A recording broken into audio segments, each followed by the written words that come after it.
La nieve yacía silenciosa esa tarde, una delgada piel blanca extendida sobre un suelo forestal marcado por 2 días de lucha desesperada. El humo se deslizaba entre los árboles desnudos, llevando el tenue olor metálico del acero ardiendo.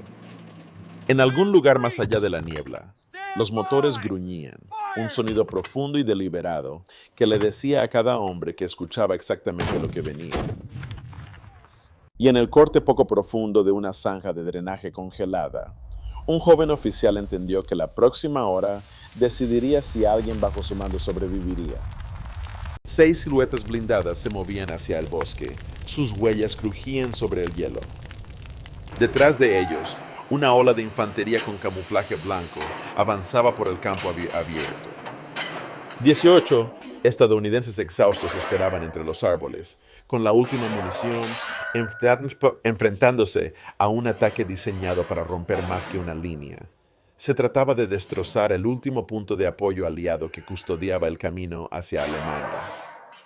¿Qué impulsa a un hombre apenas 19 años a mantenerse firme contra una fuerza que debería haberlo aplastado en minutos? ¿Qué convierte un vehículo en llamas a punto de explotar en el refugio final de un soldado decidido a no perder el terreno bajo sus pies? Para responder a eso, debemos regresar al invierno de 1945, donde el destino se redujo a un solo claro en un bosque francés y comenzó una defensa imposible.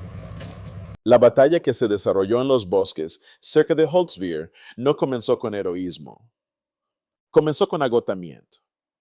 Durante 2 días, la Compañía B había avanzado a través de bosques helados, donde el suelo estaba tan duro que ni siquiera los infantes de línea más experimentados podían cavar trincheras adecuadas. Cada paso adelante se había pagado con sangre. 102 hombres muertos o heridos antes de que la unidad llegara a la posición que se les había ordenado mantener. Para la mañana del 26 de enero, solo quedaban 18, esparcidos entre los árboles como las últimas brasas de un fuego moribundo. El terreno mismo parecía decidido a derrotarlos. El bosque de Bader Reed se aferraba al borde oriental del bolsón de Colmar, el último bastión alemán al oeste del Rin. Quien controlara estos bosques controlaba el estrecho camino que los atravesaba, una vía de vida para las fuerzas aliadas que avanzaban hacia el norte, y una puerta que la armadura alemana explotaría si caía. La nieve amortiguaba el sonido, pero no hacía nada para ocultar las enormes siluetas que a menudo emergían del borde del bosque.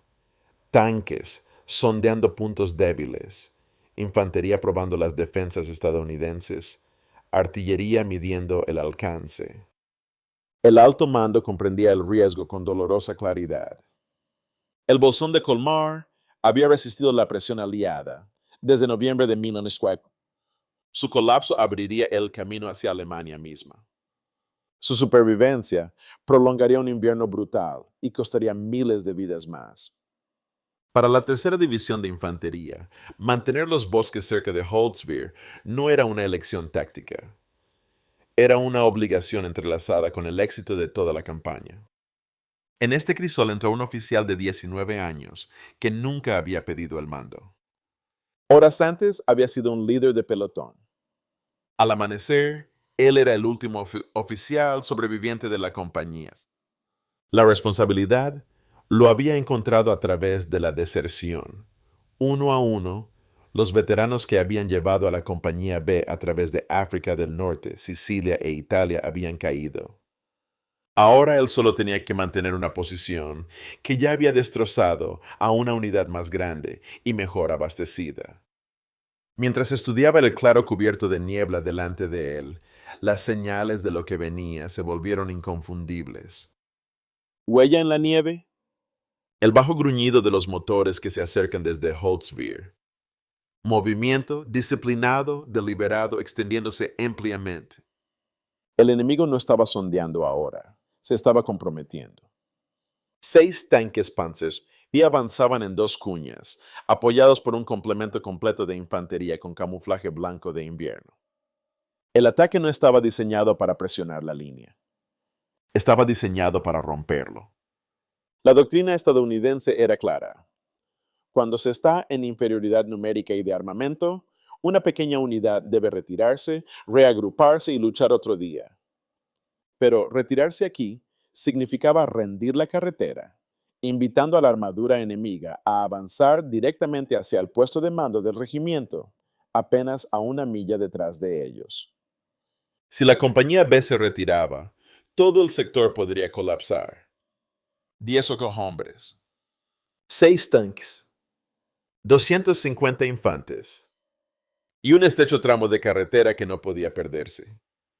Cuando la formación alemana emergió completamente de la niebla, el joven oficial comprendió que los movimientos iniciales de esta batalla ya habían sido decididos. No habría retirada. No hoy. El asalto alemán comenzó con una especie de precisión fría que solo los soldados experimentados reconocen. La artillería silbaba sobre sus cabezas, explotando en los bosques helados detrás de la línea de la compañía B, sacudiendo ramas sueltas cargadas de hielo. El bombardeo no estaba destinado a destruir a los estadounidenses de inmediato. Se suponía que los inmovilizaría, los cegarían para asegurar que cuando llegaran los tanques, nada se interpusiera en su camino. Desde el borde de los árboles, el primer cazacarros M10 abrió fuego. Su cañón de 3 pulgadas lanzó un proyectil a través de 700 yardas, impactando de frente al Panzer Leader. El proyectil rebotó en la armadura inclinada del tanque, un destello inofensivo contra el acero blindado. Un momento después, el 88 alemán devolvió el gesto con brutal eficiencia. El fuego estalló desde el compartimento de la tripulación del M10. Su escotilla se abrió de golpe. Los hombres salieron disparados y corrieron hacia la línea de árboles mientras el vehículo ardía detrás de ellos. El segundo M10, posicionado más atrás, no tuvo mejor suerte. Las llamas lamían su cubierta del motor. El olor a combustible quemado se extendía por el claro. Cualquier soldado racional habría evitado la máquina humeante, un ataúd de acero esperando a estallar. Pero el joven oficial sabía algo que los alemanes no. La ametralladora de 50 calibres montada en su torreta seguía intacta. Su caja de municiones no había sido tocada por el fuego. La situación se deterioró con una velocidad brutal. La infantería alemana inundó el terreno de nadie entre el pueblo y el bosque, dispersándose en los cráteres de las bombas, mientras la artillería estadounidense encontraba su ritmo. Avanzaron en oleadas, con parcas blancas que se fundían con la nieve, hasta que los destellos de los rifles delataron su avance. A 400 yardas, sus contornos se definieron. A 300, sus pistolas ametralladoras comenzaron a tronar. La delgada línea de la compañía B se iluminó con el fuego de rifles y carabinas, pero todos en esos árboles sabían que las armas pequeñas por sí solas nunca detendrían el acero blindado. Al darse cuenta de que la línea pronto sería superada, el oficial tomó una decisión que desafiaba la doctrina, la lógica y el instinto de supervivencia. Ordenó a sus hombres que retrocedieran más profundamente en el bosque, a posiciones donde pudieran reagruparse y evitar la aniquilación. Luego, con el teléfono de campo en una mano, corrió solo hacia el ardiente M10, esquivando explosiones y ráfagas de rifles que rompían el aire a su alrededor. Al llegar al cazacarros, se subió al casco chamuscado, sintiendo el calor a través de sus guantes. El humo salía de la torreta abierta. Dentro, la visibilidad se redujo a una neblina de luz de fuego y vapores asfixiantes. Pero la 50 estaba todavía allí, firme, cargada y capaz de alcanzar a cada soldado alemán en el campo. Subió al techo de la torreta, tiró del mango de carga hacia atrás y colocó sus hombros detrás del arma. La primera ráfaga atravesó el claro como un trueno. La infantería alemana se lanzó instintivamente, pero no había dónde esconderse. El fuego trazador surcó la nieve, atravesando a las escuadras que momentos antes creían que el vehículo en llamas era irrelevante. Los casquillos rebotaron contra la torreta y rodaron hacia sus pies, quemando la tela de sus pantalones. Aún así disparó, barriendo de izquierda a derecha, castigando cada intento de flanquear la posición. La artillería respondía a sus coordenadas gritadas entre ráfagas. Las bombas cayeron detrás de los Panzers, aislándolos de su apoyo de infantería. El campo de batalla se redujo hasta un solo punto. Un hombre, una ametralladora y una tormenta de acero avanzando desde todos los lados. Durante casi una hora se mantuvo firme. El momento de mayor peligro llegó sin previo aviso. Un proyectil de 88 milímetros impactó el casco del M10 justo debajo de la posición del oficial, levantando todo el vehículo con un violento sacudón. Fragmentos de metal caliente atravesaron el aire. Un fragmento le atravesó la pierna, y por un instante, el mundo se redujo a fuego, humo y el agudo pinchazo del dolor que se extendía por su bota. Miró hacia abajo solo el tiempo suficiente para ver la sangre oscureciendo la lana. Luego levantó la vista de nuevo hacia el campo.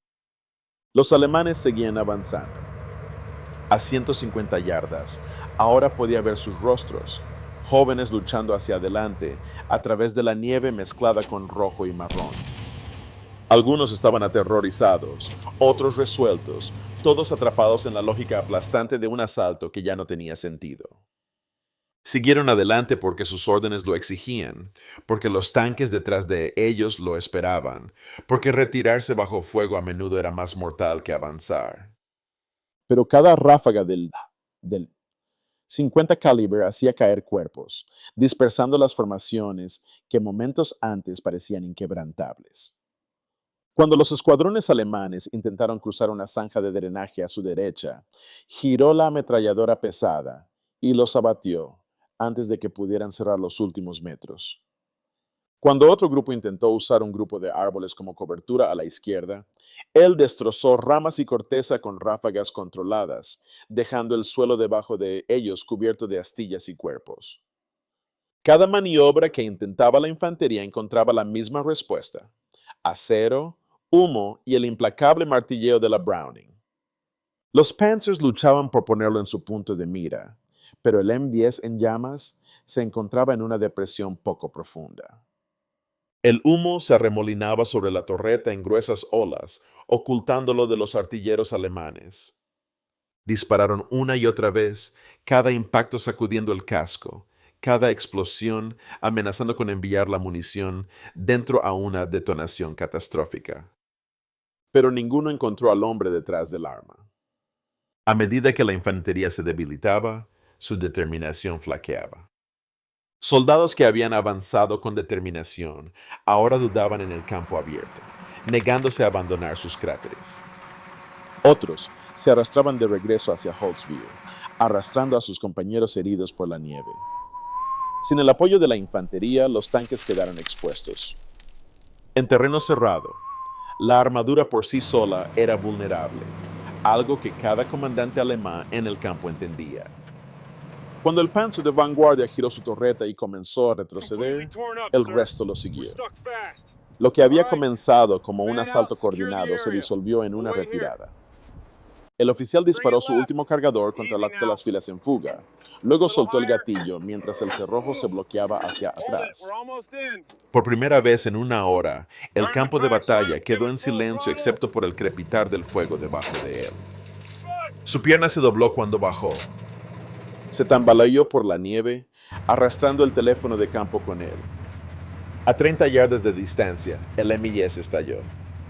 La explosión desgarró la torreta y la lanzó por los aires, llamas trepando 100 pies hacia arriba. Si se hubiera quedado en la parte superior del vehículo unos segundos más, no habría quedado ningún rastro de él. Al llegar al borde del bosque, encontró a sus 18 hombres emergiendo de los árboles, cada uno de ellos vivo. Rechazó la evacuación médica. El enemigo estaba huyendo, desorganizado. Este era el momento de recuperar el terreno que habían perdido. Bajo su dirección, la compañía B avanzó una vez más hacia el claro. No hubo más resistencia. Los alemanes se habían ido. Al final del día, los estadounidenses mantuvieron su posición. Para la tarde siguiente, Holtzwil cayó. 2 semanas después, el bolsón de Colmar se colapsó por completo. Una hora en un cazacarros en llamas, había ayudado a cambiar el rumbo de una campaña que había resistido los esfuerzos aliados durante meses. En los días que siguieron, la historia de lo que sucedió cerca de Holtzville comenzó a filtrarse hacia arriba a través de la cadena de mando estadounidense. Los informes de los fusileros sobrevivientes, los oficiales de artillería y el sargento de Estado Mayor, Elmer Brawley, coincidían. Un solo oficial había mantenido a raya todo un asalto alemán, el tiempo suficiente para que sus hombres sobrevivieran y para que la línea se mantuviera. Pero en el contexto más amplio de la guerra, las implicaciones se extendían mucho más allá de un solo campo de batalla. Para los comandantes estadounidenses, la acción en Holtzville destacó una realidad que la doctrina a menudo luchaba por captar: el poder de la iniciativa individual. El ejército de los Estados Unidos había enfatizado durante mucho tiempo la cohesión de la unidad, la maniobra coordinada y la retirada disciplinada cuando estaba en desventaja numérica. Sin embargo, aquí había un caso en el que un soldado, armado con un cazacarros en llamas y un teléfono de campo, había alterado el resultado de una operación divisional.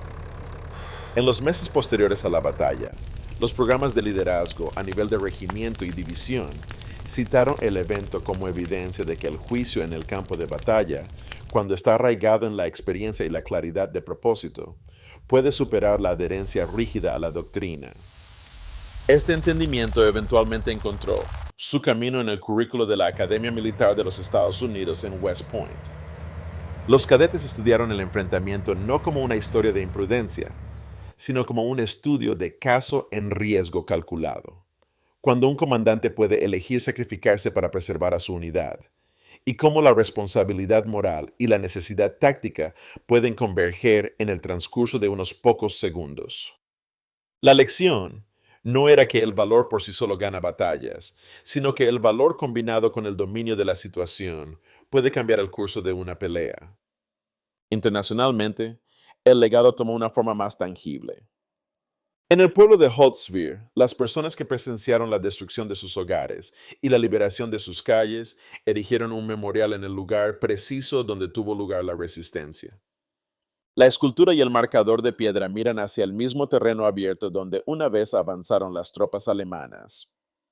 La línea del bosque permanece casi sin cambios, un recordatorio silencioso de que incluso las campañas vastas a veces dependen de un solo claro y una figura solitaria que se niega a moverse. Sin embargo, quizás la consecuencia más perdurable surgió lejos de la nieve de 1945. En las décadas posteriores a la guerra, el oficial que sobrevivió esa hora en el M-10 se convirtió en una de las primeras voces públicas en América en hablar abiertamente sobre las heridas psicológicas que llevaban los veteranos de combate. Su testimonio ante el Congreso y su defensa dentro de la Administración de Veteranos ayudaron a sentar las bases para lo que la nación eventualmente reconocería como trastorno de estrés postraumático. Los soldados que salvó en Holtzville no fueron los únicos cuyas vidas tocaría. Cuando finalmente se disipó el humo del bosque cerca de Holtzville, el campo de batalla no reveló banderas triunfales, ni multitudes, ni fanfarrias. Solo quedaba el silencio posterior. Árboles destrozados, tierra helada desgarrada por la artillería y las largas sombras proyectadas por vidas que casi se habían perdido. En ese silencio, el significado de la resistencia se volvió inconfundible. No se trataba de un solo acto de valentía. Se trataba del peso que un soldado estaba dispuesto a llevar para que los hombres detrás de él nunca tuvieran que hacerlo. La hora pasada en la cima del ardiente M-10 hizo más que repeler un asalto. Reformó la idea de liderazgo bajo fuego. Recordó a los comandantes y a las futuras generaciones que el coraje rara vez es ruidoso, rara vez es limpio y nunca es gratuito.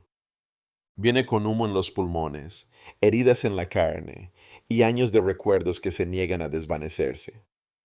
El oficial que se mantuvo en esa hoguera llevó esos recuerdos mucho después de que la guerra terminó, mucho después de que los aplausos se desvanecieron, mucho después de que las medallas fueron guardadas.